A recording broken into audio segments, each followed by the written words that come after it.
all those who are young of body or who are feeling young of spirit this morning or who are accompanying them are invited to come forward.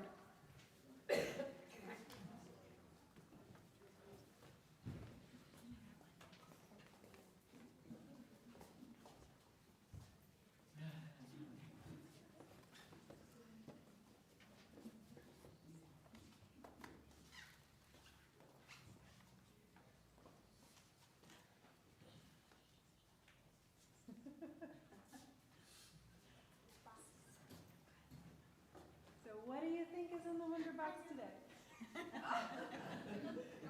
Well, let's let someone else give a guess, and then you can guess because you saw.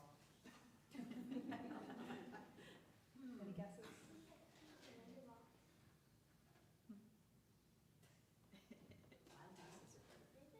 Crazy guesses.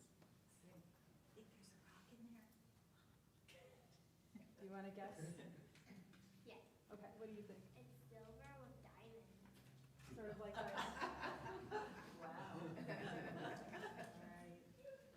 Yeah, I found these cool stickers that look like jewels. I thought they looked a little bit like diamonds. And I thought about the song Twinkle, Twinkle, Little Star, where they say like a diamond in the sky. So take a few of those if you want them.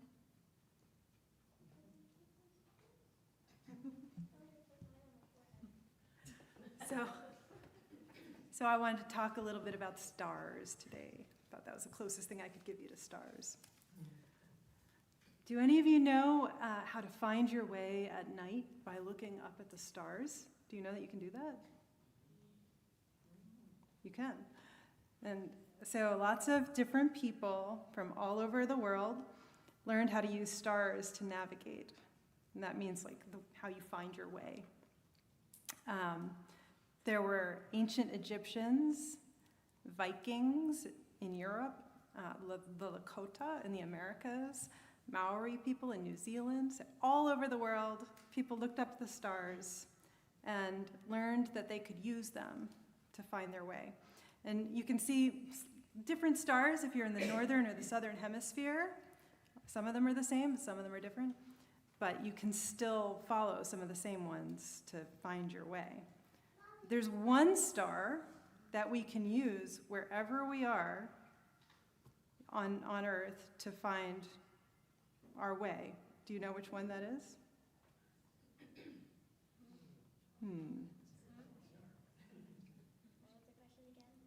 There's one star, no matter where you are, you can use it to find your way.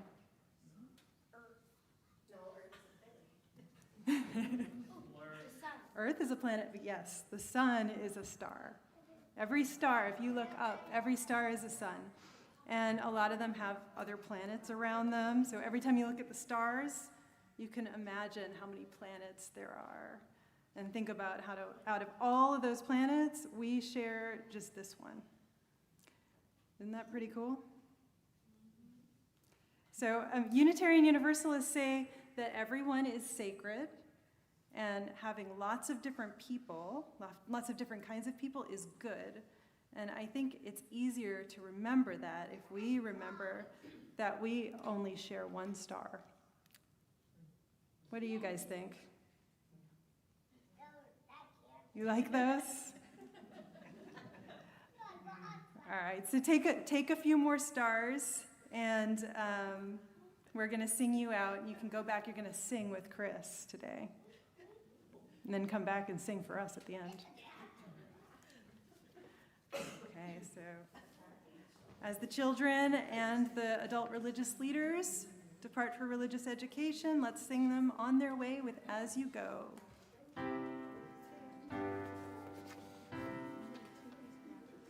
We hold you in our love as you go, as you go. May your heart be at peace as you go, to nurture the spark of your precious life. We hold you in our love as you go.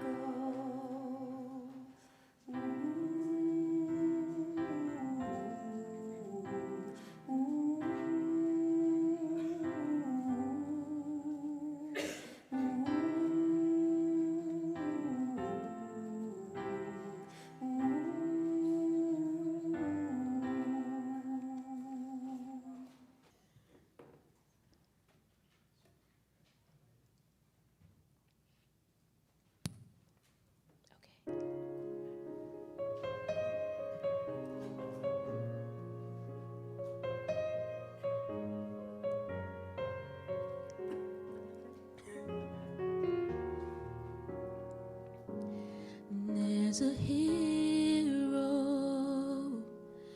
when you look inside your heart. You don't have to be afraid of what you are. There's an answer when you reach into your soul, and all the sorrow that you know will melt away.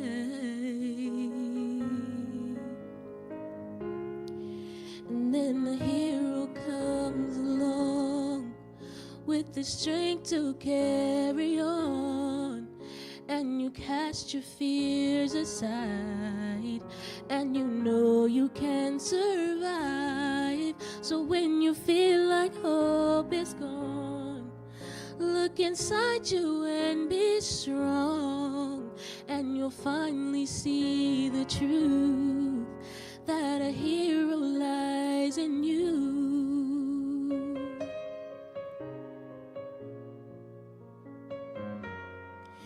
It's a long road when you face the world alone.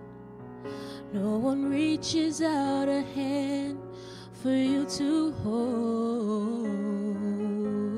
You can find love when you search within yourself, and all the emptiness you felt will disappear. Oh, oh. But then the hero comes along with the strength to carry on, and you cast your fears aside, and you know you can survive. So when you feel like hope is gone, look inside you and be strong, and you'll finally see the truth, that a hero lies in you. Lord knows dreams are hard to follow, but don't let anyone tear them away. Hold on, 'cause there will be tomorrow. In time, you'll find your way. And then a hero comes along with the strength to carry on, and you cast your fears aside, and you know you can survive. So when you feel like hope is gone, look inside you and be strong, and you'll finally see the truth, that a hero lies in you.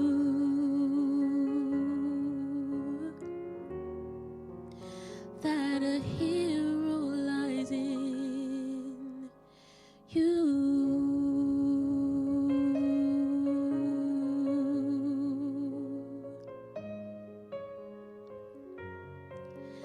That a hero lies in you. Thank you.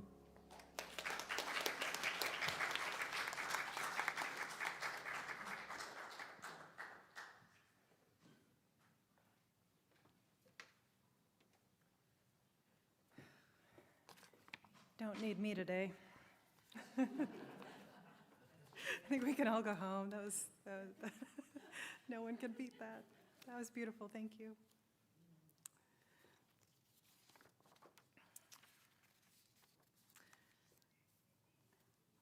I grew up in the country, and out there we could see the stars.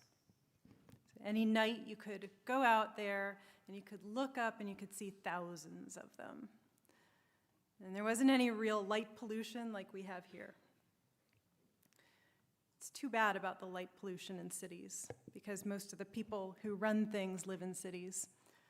And that means that most of the people who make decisions about war and peace don't see the stars much. And when you look up at all those suns, you get a sense of how small we are. We are so close to each other, and our differences are so small. Sometimes we think we're big, and the bigger we think we are, the bigger the differences between us and others seem. We get the idea that whatever we want is the most important thing in the world, and other people don't matter. They're not us, and furthermore, they're nothing like us. The truth is, if an alien came down to check us out, I'm not sure they'd be able to tell the difference between one person and another. We definitely have more in common with each other than we do with a squirrel. And when it comes down to it, we're not that different from squirrels either. A lizard is way further off on the tree of life. We all have the same emotions, albeit in slightly different combinations. We basically want the same things: food, shelter, community. We all want to be happy, and none of us want to suffer. In that way, we are exactly the same. We're the same as even lizards when it comes to that. Most of the people who end up soldiers don't enjoy hurting others.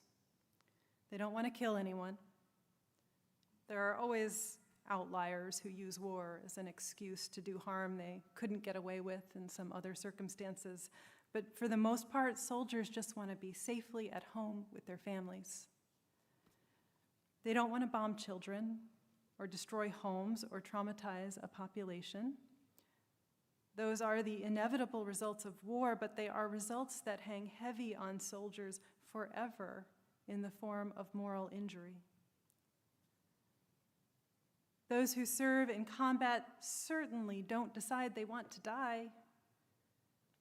I feel fairly certain they would give the decision to go to war and die themselves significantly more gravity than the ones who send them usually do.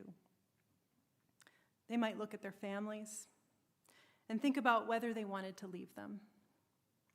They might look up at the stars and think about how many more chances they wanted to have to look at the night sky, and whether this war was worth giving those chances up. They might think about whether they really wanted to take the chance to see the sky away from a stranger thousands of miles away. Someone they could probably be friends with, given the right circumstances. We can make friends with most people, given the right circumstances. I often think of how much the soldiers shooting each other have in common. How if somehow they got stuck in an elevator together, they might work together, and whether they would laugh at the same joke. I think of the Christmas armistice of 1914, when soldiers in the midst of World War I simply decided to stop shooting at each other for the holiday.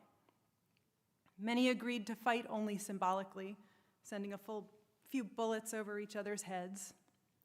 A few even sang carols, played soccer together instead. We want to make friends with each other. We don't want to fight and die. There's a book I love by the author Jeanette Winterson that puts it this way. She says, soldiers are asked to do in a few weeks what vexes the best philosophers for a lifetime. That is, to gather up their passion for life and make sense of it in the face of death.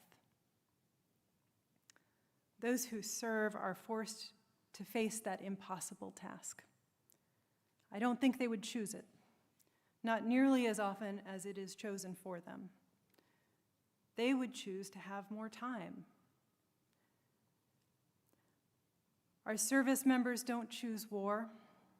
They choose to trust our leaders to send them to war only when it's truly necessary. They choose a path that they believe is a way to help others. It's hard to walk the fine line of recognizing the courage and desire to serve that leads people to join the military without glorifying war or empire, because so often recognition of our military comes with a dose of nationalist chest thumping. But we don't have to devalue soldiers to stand against war. Their willingness to sacrifice for others demonstrates some of the most noble qualities of humanity. The issue, I think, is in using the deaths of soldiers for political ends, rather than mourning them as an incomprehensible loss. Fallen soldiers are not just symbols to be used to sell cars and agendas.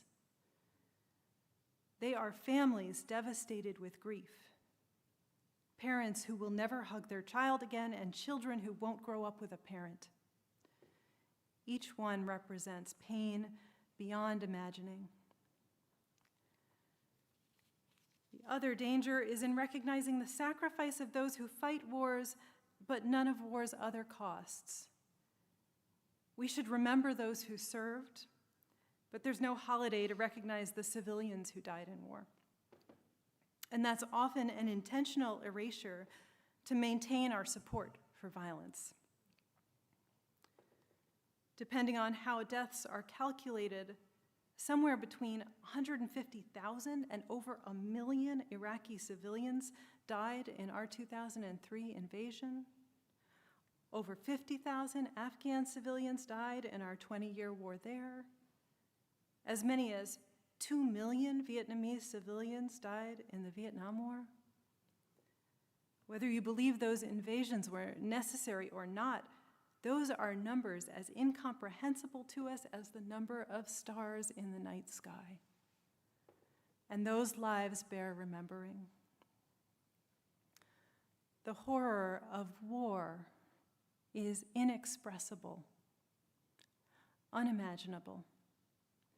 The suffering and loss strains our understanding of what it means to be human.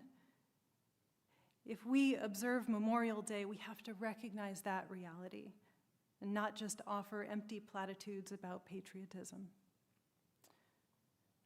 Tomorrow, there will be picnics and parades and cynical politicians laying wreaths that a staffer ordered for them.